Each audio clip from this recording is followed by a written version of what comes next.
Hoje a gente vai falar sobre o Simples Nacional, explicar um pouco a história, o funcionamento e como é feito o cálculo do imposto dentro desse regime.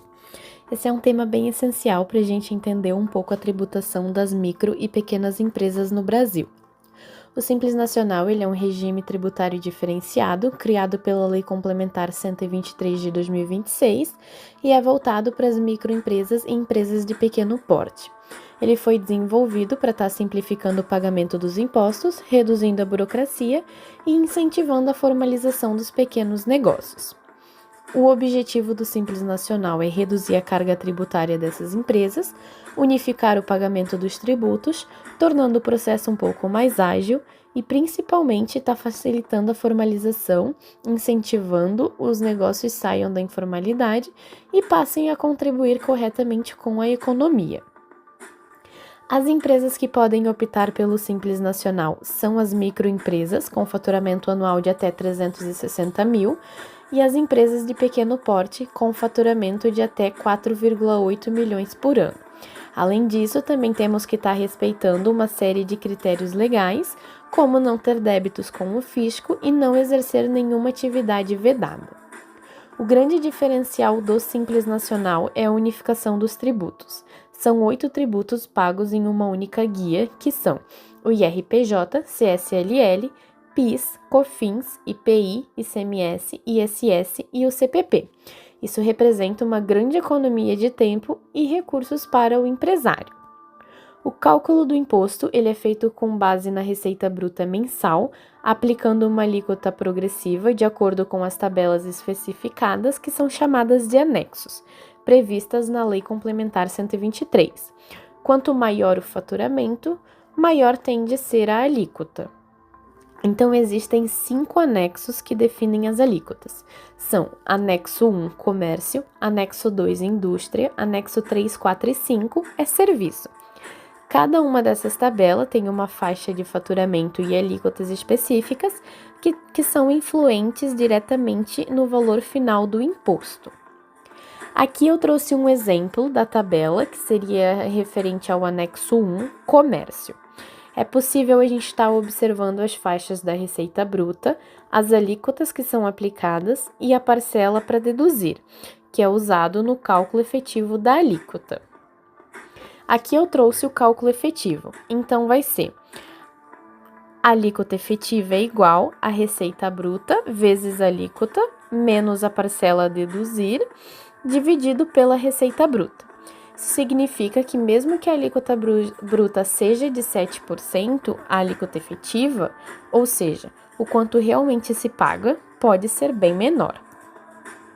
Aqui eu trouxe um exemplo de uma empresa do ramo do comércio com uma receita de 250 mil por ano.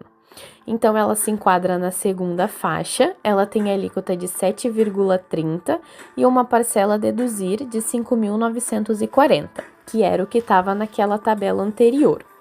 Então, se a gente aplicar ali a fórmula, ficaria o 250 mil do faturamento vezes os 7,30%, que é a alíquota da tabela, menos os 5.940, que seria a parcela a deduzir, que também está na tabela, dividido pelo 250 mil do faturamento, a gente chega na alíquota efetiva de 4%.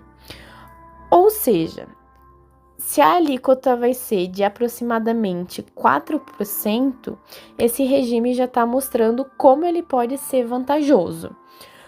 Porque a gente vai pegar, chegando na alíquota de 4%, a gente pega o faturamento mensal da empresa e multiplica por esses 4%, que vai ser o valor que a empresa vai ter a pagar de imposto. E mesmo com toda essa simplificação, essas empresas que são optantes do Simples Nacional também precisam cumprir algumas obrigações acessórias, como a entrega do PGDAS, que é o Programa para Geração do DAS, que seria a guia, e a DEFIS, que é uma declaração anual com as informações fiscais e econômicas da empresa. Aqui a gente tem algumas vantagens do Simples Nacional, que é a menos burocracia, o pagamento unificado dos impostos a redução da carga tributária e o maior incentivo à formalização de pequenos negócios.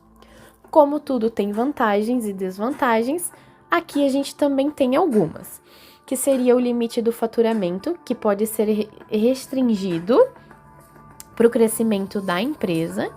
Nem todas as atividades são permitidas e, em alguns casos, as alíquotas elas podem ser maiores do que em outros regimes, como o lucro presumido.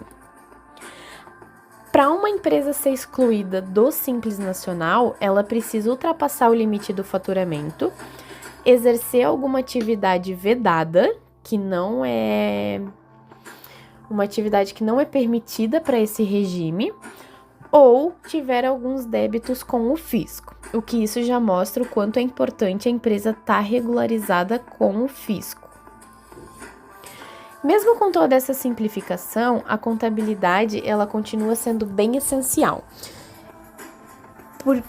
Ela vai ser bem fundamental para estar garantindo um controle financeiro, para o cumprimento das obrigações e para a tomada de decisões estratégicas com bastante segurança. O contador ele vai estar sempre te orientando para o que é melhor para a sua empresa. O Simples Nacional, então, ele é uma ferramenta muito importante para o faturamento e para o fortalecimento dos pequenos negócios, porém exige bastante atenção. É preciso estar conhecendo bem as regras, acompanhar os limites e manter a empresa sempre organizada para aproveitar todos os benefícios que esse regime oferece.